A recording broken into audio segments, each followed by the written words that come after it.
the Andy and Dave Daily right here on the Muskegon Channel. Andy O'Reilly, that's Dave Cackley, and I've got one request today, and that is that you step on it because I want to go back to bed. Okay. It's dark, it's rainy, it's what you would call dank. I like this. I don't know what the modern day term for dank is. I know it's a popular word with the kids. Mm-hmm. But to me, it means dark and dreary, and what a day to go back to bed till. It's fantastic sleeping weather. Wouldn't it be great? Oh, God, I've been fantasizing about being back in bed since 3:30 this morning. Oh, you see, that's, I'll tell you what. I was thinking about it the other day, and, you watch on Facebook and some of the people that have been, quote-unquote, downsized out of radio. Yeah. They're all trying to get back into radio jobs. And I'm thinking to myself, who in the hell would want to get back into a job where they have to get up at 3:30 in the morning and haul ass into some job that's going to fire them in 2 years anyway? You know what I never had on a consistent basis was that midday shift, that 10 to 2 to me would have been the perfect 10 to 2 or 10 to 3, and then you do your production work, and then you'd be out the door at like 6. It's like the closest thing to working 9 to 5 in radio. I've either worked mornings or nights or overnights. Yeah. So it's just I never had that like mid-range job. Although now that's not complete. I had the 6 to midnight shift in Kalamazoo when I was the imaging director and the evening guy, and that wasn't too bad because I was still in my late 20s. So working until midnight. Oh, dude, I'm ready to I'd hit the bar and then be there for a couple hours. When I was the music director at KLQ, that was the midday shift. Yeah, and you did middays and. I don't know. I was still into the booze. Well, I'm still into the booze. I was into the booze really good. Yeah. So you'd get to work. You'd start to sober up about noon from the night before or whatever. And then you'd get hungry. So you always had to have lunch delivered, which was expensive.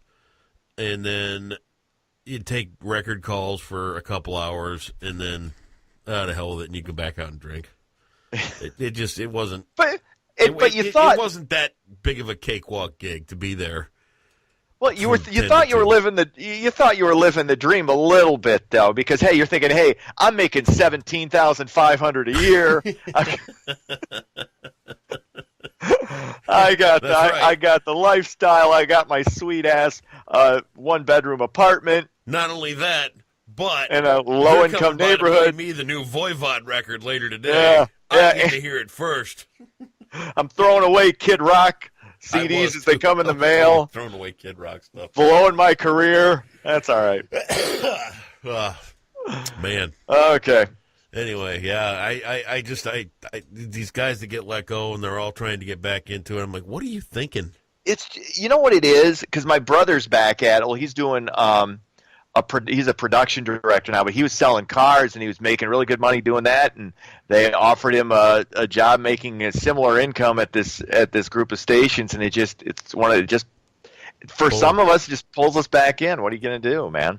It's what you've done your whole life. If it were a smaller group, like a genuinely locally run radio station that understands what a small market needs and is willing to invest in people over, the corporate bottom line. I mean, these giants, And I can't really fault them. I mean, they're looking at they're not beholden to their employees. They're beholden to their investors, and that's what they got to look at. But that's the way it's set up. You have to invest to make a buck. Right. You know what I mean? You can't just sit there and with the till open go, hey, why ain't there no money coming in? Ooh. Well, part of the main problem it was, and this goes back over 20 years, and this is like a little inside baseball, but when they loosened the reins on how many companies, how many radio stations that you could, it used to be everybody was going against each other. You had competition. It was good. We're trying to kick everybody's ass, and then you get a group of stations together. Now we're all part of a team. And you got to work on this radio station, and this radio station. And by the way, you're working for the same amount of money. Yeah. So, but you remember the days too when you would let's say you'd get 3 stop sets an hour, and each one would have about 6 spots in it, and you would have to physically look at each spot set and go, okay, there are 2 car dealerships, there are 2 bars, There are two of and you'd have to separate them all. Yeah, you have to say you can't. You couldn't literally have to look at your tapes, and you'd have to go, okay, I got nightclub A and nightclub B, and they can't run back to back. Right. I got to put this at the beginning, this one at the end. I'll throw this car spot in the middle. I got to shift this one around. Yeah. And now it's just not that anymore. It's all by call up and buy the squatty potty. Yeah. Enter this code. Yeah. Amazing. Oh well, what do you do? Right. Ready to get into some I'll tell you news? what you do. You do some news. I'm gonna shoot this thing and blow my nose. A little morning snot. That's what happens. So you start. I'm gonna listen and blow my nose. All right. And feel free to chime in whenever. All right. Well, Senior I U.S. muted the mic, so now I'm going to chime in whenever now. Okay. Senior U.S. officials are warning of potential Iranian-backed Hezbollah attacks on the U.S. homeland. National Counterterrorism Director Nicholas Rasmussen did not speak of any specific or imminent threats, but did say the intelligence community has seen continued activity on behalf of the terrorist group in the United States. There have been recent arrests of alleged Hezbollah operatives in Michigan and New York. Uh-oh. So that's a little unnerving. Don't like that. So we'll have to wait and see. It's one of those things. You got to be vigilant. Keep your head on a swivel. Look, see something suspicious. You got to say something to somebody. I'll tell you what. I was walking around last weekend, and I saw a backpack sitting on the ground. Isn't that amazing what that makes you think of now? I hated to think that, like, just seeing a backpack sitting on the ground, I hated to think, I'm like, uh-oh. Yeah. Then, what do you do? Right. It's a backpack. Somebody left their backpack. I don't know. You do something different? We don't know. We don't know. You got some kind of makeup on or something? No, I've been actually, you know what I've been using? I've been using this sunless tanning stuff. Is that where what you just like lotion, and then you just rub it all over your face and head, and it gives you that kind of tan just look without different on you. I don't know what else sunless it could tanning, be. Huh? I'll have to try that. Dude, seriously, you need No. Why wouldn't you? You don't want to be pasty and pale through the winter. I like the stripe. Yeah, of course you do. It's cool. Like a Next zebra. story. No. What else is going on? Governor Rick Snyder met privately with black lawmakers after the Michigan State Police Director shared a Facebook post that called NFL players kneeling during the national anthem degenerate. Snyder has said Colonel Christy Kibiatu's job is safe, but he's still deciding on possible disciplinary action. The Legislative Black Caucus has said a 5-day suspension, which is the maximum imposed on state police for similar violations, would be inadequate. So we got, I don't know what you do there. I mean, you can't call. I mean, she didn't write the post, but she shared it, and you're viewing these people as degenerates. Now, it's one thing to disagree with the protest. I've disagreed with the protest, but that you can't implying that these players are degenerates because they're exercising their constitutional rights. Yeah, that's what about the Pence walkout thing? Pence walkout? Yeah, I have no problem with that. He had to do that. He had to do that, absolutely. And that's him. $450,000 for him to walk out.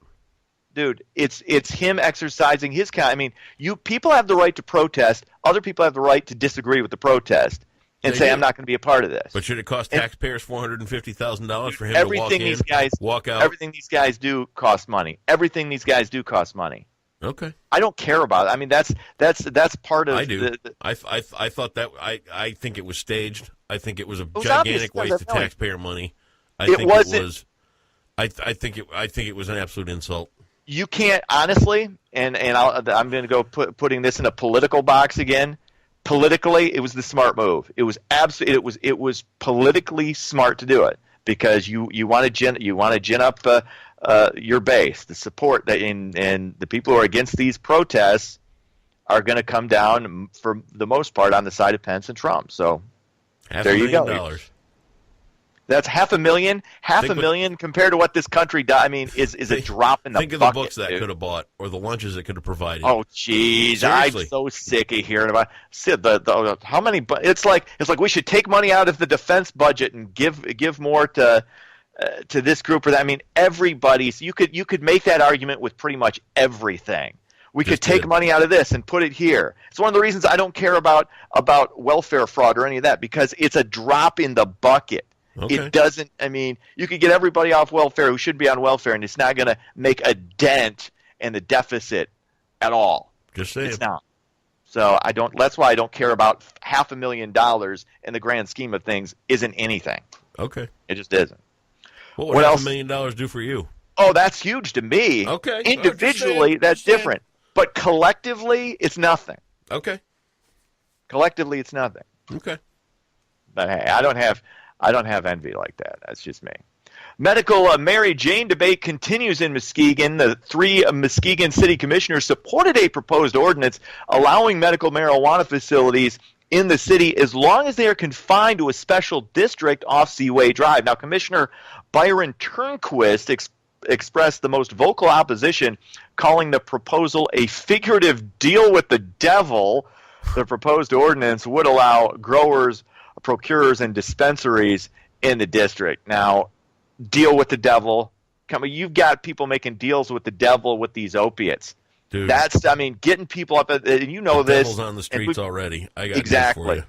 Let's not. That's beyond hyperbole. That's ridiculous. That's a big word. You know, yeah. It's ridiculous. You can't make that comparison. He's got to be better than that. Yeah. That's dumb. That's just because, I mean, and I understand, because there are some on the commission that like, you know, we want to be careful. We want to take a look at this, or the pros and cons. And I understand that. And that makes sense to me. Yep. You don't start throwing out words like you're making a deal with the devil if we legalize marijuana. Uh-huh. Really? For medical use, especially if we have it in the district, that we know what comes after that. Then there's going to be brothels. What? I mean, seriously, people make ridiculous leaps like that. It's just dumb. Anyway, sports, you're going to be shocked at the one sports story I have. One sports story. The United States out of the World Cup. Oh. They lose to Trinidad and Tobago. Going into that game, they had like a 93% chance. They didn't even have to necessarily win. Like other teams had to lose. Like a bunch of other teams had to either win or lose or whatever. All the dominoes fell in the wrong direction. The U.S. gets blanked by Trinidad and Tobago, and now they will not be in the World Cup. And that's going to cost the World Cup a lot of money, because the U.S. being in there. World Cup of soccer. Oh. How many World Cups do you know? I don't know. I mean, you know, there could be tennis. There could be golf. No, there's one World Cup. Everybody knows what the World Cup is. When I talk World Cup, I'm not the one that's going to have to adapt to soccer here sooner or later. No, it's going to be you. We ain't adapting to soccer if we're not even adapt in the to World soccer. Cup. Here's the reason. There are 2 reasons. I'm going to throw these at you. You know what sport has the most head injuries per capita? It's girls soccer has the most head injuries. Not football, girls soccer. But beyond that, the reason that we're not dominating in the World Cup, or we're not in the World Cup, or why our players are not on the level of these Europeans, our best athletes don't play soccer. It's 5-6 guys named Ethan that are playing soccer. They'll be playing it. It's not happening. 10 years from now. We're America. 10 we're years America, from now. not Europe. We'll be playing soccer.